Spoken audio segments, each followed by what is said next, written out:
गांधी के खिलाफ इस तरह की बयानबाजी करना और सीधे हत्या की धमकी देना कहीं ना कहीं ये उस ओर दर्शाता है कि अब भारतीय जनता पार्टी कितनी निचली स्तर की राजनीति पे उतर आई है। देखिए बिल्कुल, अब महात्मा गांधी हो जिनका सीधे तौर पर हत्या कर दिया गया, नाथूराम गोडसे ने सामने से उनको गोली चला दी। वहीं इंदिरा गांधी की बात करें तो उनकी भी हत्या कर दी गई थी। और जिस तरीके से जो बीजेपी विधायक तरविंदर सिंह है, इन्होंने खुले तौर पर चेतावनी दी है, ये मुझे लगता है चिंता का विषय। इसलिए नमस्कार, मैं नाज़मीन खान और आप देख रहे हैं SPN 9 न्यूज।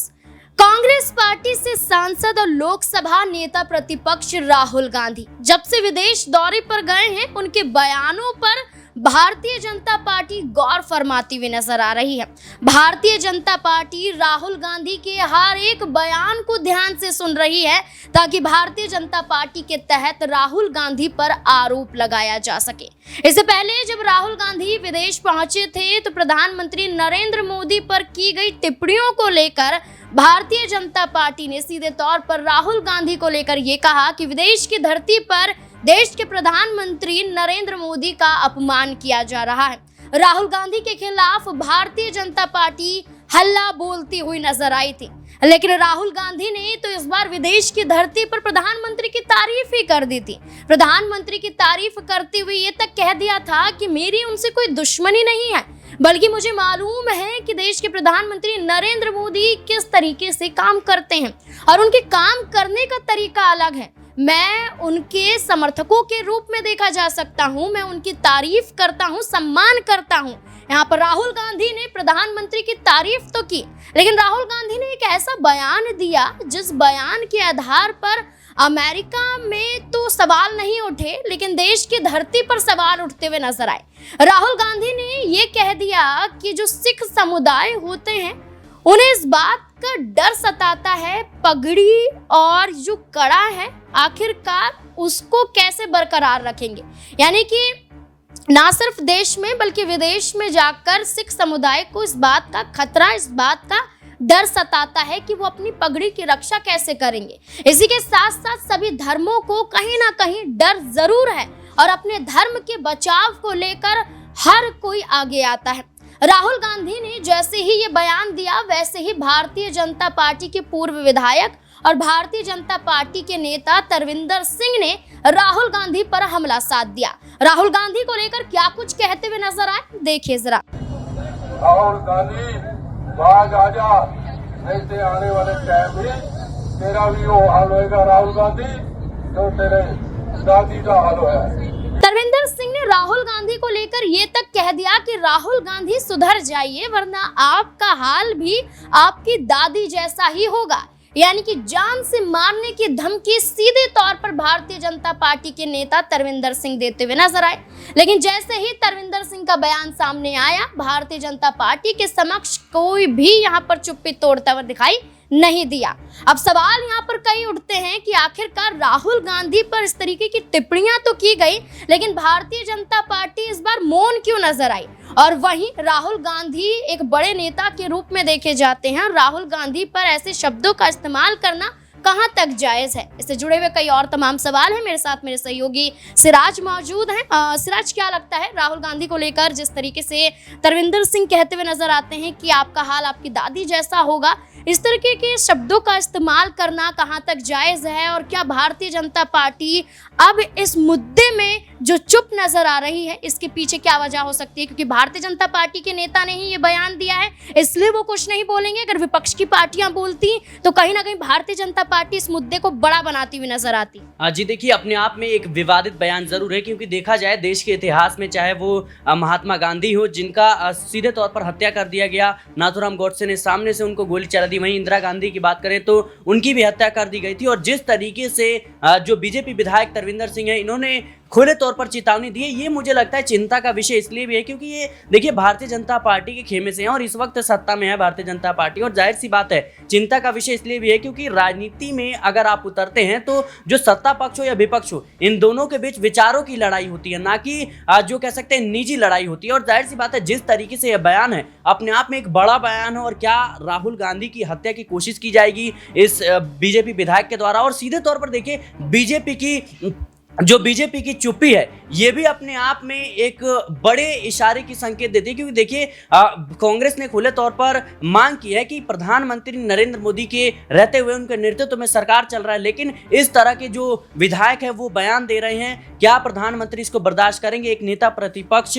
और एक सांसद के लिए इस तरह का बयान कहां तक सही है? तो देखिए भारतीय जनता पार्टी की तरफ से अभी कोई भी प्रतिक्रिया सामने नहीं आई है, ना ही उनके खिलाफ कोई एक्शन हुआ है। और बता दें कि तरविंदर सिंह वो कह सकते हैं विधायक है जो पहले कांग्रेस का ही हिस्सा हुआ करते थे, राहुल गांधी के करीबी हुआ करते थे, लेकिन अब जिस तरीके से उन्होंने हमले बोले हैं, और जाहिर सी बात है देखिए राजनीति में विचारों की लड़ाई अब निजी लड़ाई बनकर जो है सामने आ रही है। और पार्टी से बाहर नहीं निकाल देना चाहिए, क्योंकि भारतीय जनता पार्टी तो अपने उन फैसलों पर अडिग नजर आती है जो भी आपत्तिजनक शब्दों का इस्तेमाल करते हैं या कुछ ऐसे कदम उठाते हुए नजर आते हैं, लेकिन अभी तक कोई एक्शन यहाँ पर नहीं लिया गया। क्या कहना है इस पर आप? जी देखिए कई नामों की फहरिस्त है जो कह सकते हैं कि सरेआम धर्म के आधार पर या जाति के आधार पर तमाम तरह के बयानबाजी करते हैं, भारतीय जनता पार्टी के हिस्से में अब आज भी हैं, लेकिन उनके खिलाफ पार्टी की कोई कार्रवाई अपने आप पे दर्शाती है कि बीजेपी के विधायक और बीजेपी के नेता एकदम निडर तरीके से और कहीं ना कहीं उनको छूट मिली हुई है कि वो किसी भी तरीके से बयानबाजी करें और बच निकले।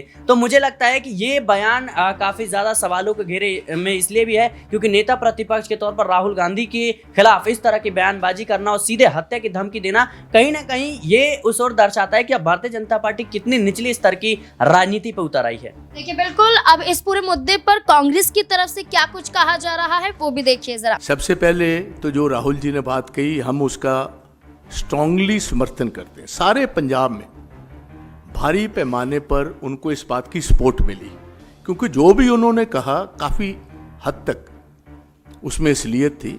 क्योंकि आप सबसे पहले देखिए कि फार्मर्स जो हैं वो एक धर्म से विश्वास, एक धर्म के नहीं हैं।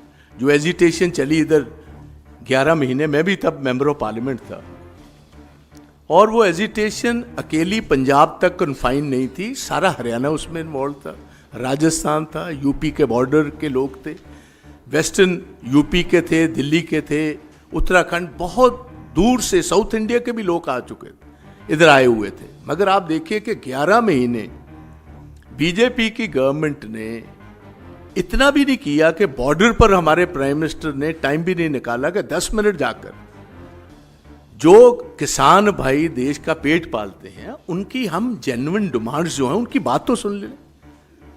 और मुझे पता है हम मेंबर ऑफ पार्लियामेंट थे, महीना, 1.5 महीना, 2 महीने ना लोकसभा चल पाई ना राज्यसभा चल पाई, क्योंकि इन बिल्स पर यह बात करने को भी तैयार नहीं। तो ये बात उन्होंने, और मुझे इस बात का अफसोस है कि आज हम काउंटर सवाल पूछते हैं इनके मंत्री पुरी साहब को, लालपुरा साहब को, एक और हैं दिल्ली के, इनके ताजी कांग्रेस के गए हुए भाजपा में, और एक हमारे कांग्रेस पंजाब से आकर इधर मंत्री बने हुए हैं, कि जब अब आप काउंटर सवाल कर रहे हो, कभी आपने तब तो आवाज़ उठाई नहीं जब ये बीजेपी के लीडर हमारे किसान भाइयों की, उनकी दस्तार की वजह से, उनकी पगड़ी की वजह से, जो इधर बॉर्डर्स पर बैठे हुए अपनी जेन्युइन डिमांड्स रख रहे थे, आप उनको खालिस्तानी बता रहे थे। और मैंने बोलते हुए तब भी कहा था प्राइम मिनिस्टर साहब से, प्राइम मिनिस्टर साहब जिस हिसाब का व्यवहार आपकी सरकार और आप कर रहे हैं, हमें तो कई दफे ऐसे लगता है कि ये सेकेंड वर्ल्ड वॉर से पहले जो एडोल्फ हिटलर ने जर्मनी में किया था, ऐसे हालात आपने पैदा कर दिए। इर्द गिर्द बार्ब्ड वायरिंग लगा दी, उनके टेलीफोन के कनेक्शंस काट दिए गए, ये उनका पानी का कनेक्शंस काट दिया गया, और ऐसे कई आपको पता है। उसके बाद यूपी के एक इनके मिनिस्टर हैं जो मिनिस्टर ऑफ स्टेट थे, उनके लड़के ने कैसे किसान अपनी डिमांड रख रहे थे, और बहुत सारे उनमें से हमारे सिख भाई थे, कैसे जीप के नीचे रोन दिए, 5-6 लोग मार दिए गए जी। और कितना लंबा अरसा हर पार्टी ने डिमांड रखी देश भर में कि आप मिनिस्टर से इस्तीफा दिलवाए, आपने कोई जवाब तक नहीं दिया, लास्ट मोमेंट तक उसको कंटिन्यू रखा आपके सामने जी। उसके बाद मैं बताना चाहता हूं, अब ऑफ लेट हमारे किसान भाई अब फिर आज से 4-5 महीने पहले पंजाब के दिल्ली में अपनी बात एक दफ़ा फिर लाना चाहते थे, क्योंकि इन्होंने प्रॉमिस किया था जब ये कानून इन्होंने वापस लिए थे तो इन्होंने चंद बातों का प्रॉमिस किया था। एक तो था कि हम एमएसपी देंगे, इसको लीगल गारंटी देंगे, और जिन लोगों ने दिल्ली में 8-9 महीने एजिटेशन की है उन पर जो नेशनल हाईवेज पर और इंडियन रेलवेज पर जो केसेस बने हम वापस लेंगे। कुछ और बातें भी थी। हरियाणा की गवर्नमेंट जो बीजेपी की खट्टर साहब की गवर्नमेंट, उन्होंने 5-5, 4-4 इंच के कील लगवा दिए वहां। आप मुझे बताओ कैसी ये डेमोक्रेसी है? ये आजादाना देश है। इसमें आप अपने किसानों को एक सेब पैसे चाहते थे। हमारे किसान और कुछ नहीं थे कर रहे, वो बस इतना चाहते थे कि हम आकर इधर जैसे पहले आए हैं, हम दिल्ली में आकर जंतर मंतर पर बैठेंगे, अपनी आवाज रखेंगे। वहां मुझे बहुत अफसोस से कहना पड़ता है, हरियाणा की पुलिस ने लाठीचार्ज भी किया, गोली भी बरसाई। एक नौजवान शुभकरण सिंह 21 साल का नौजवान फायर वेपन से वो मारा गया जी। 200 से ज्यादा किसान पटड़ हुए। और मैंने खुद as leader of the opposition एक बिल डाली हाई कोर्ट में, ऑनरेबल हाई कोर्ट ने उस पर फैसला करके जुडिशियल कमीशन बैठाया। तो ये जो वो बातें किसानों की रख रहे हैं, यहाँ सारे देश में कभी मणिपुर की बात कर रहे हैं, यहाँ आपके सामने ही है जम्मू कश्मीर की होंद को खत्म कर दिया। एक स्टेट थी, स्टेट को यूनियन टेरिटरी में बदल दिया। बात तो वो इतनी ही कर रहे हैं कि जहां डेमोक्रेसी खतरे में है, या कोई एथनिक ग्रुप्स बैठे हुए हैं, या दलित भाईचारा है, या ट्राइबल्स हैं, या मिनॉरिटीज हैं, उनके जहां भी इंटरेस्ट को प्रोटेक्ट नहीं किया जाएगा वो कांग्रेस करेगी और इंडिया ब्लॉक करेगा। अब इस मुद्दे पर राहुल गांधी ने पलटवार नहीं किया है, लेकिन कांग्रेस पार्टी की तरफ से कई दिग्गज चेहरे पलटवार करते हुए नजर आ रहे हैं और सीधे सीधे तौर पर भारतीय जनता पार्टी पर आरोप लगाया जा रहा है। आपने बयान भी सुना, आपने राय भी सुनी। अब इस पूरे मुद्दे को लेकर अब क्या सोचते हैं कि राहुल गांधी को लेकर इन शब्दों का इस्तेमाल करना कहां तक जायज है? इस पूरे मुद्दे को लेकर अब आपकी क्या राय कमेंट सेक्शन में जरूर बताएं। देखते रहें SPN9 न्यूज। धन्यवाद।